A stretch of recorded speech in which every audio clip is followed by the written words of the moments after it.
Today I will show you how to license your SICK products on the Flowgate software.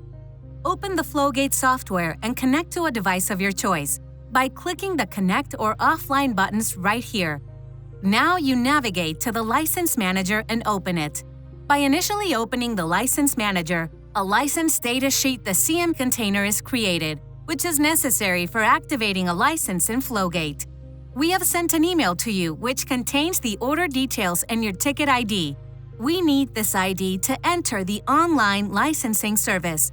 Therefore, we navigate to license.sick.com. Now you have to enter your ticket ID and click on Continue. You are shown all licensing options available for you. To activate the licenses, you now need to click on Activate Licenses. You have to tick the options, which shall be installed on your computer.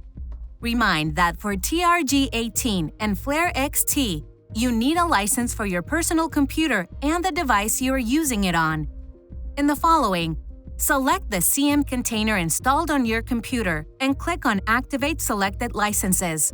After the transfer is completed, you just have to click OK and open up your Flowgate software again. We follow the steps we did before and now open up our License Manager. It now will show your license and the option to click Activate Licensed feature. Keep in mind that every license activated once can't be returned. After you did that, your license state is updated and you can use the license features. Thank you for your attention.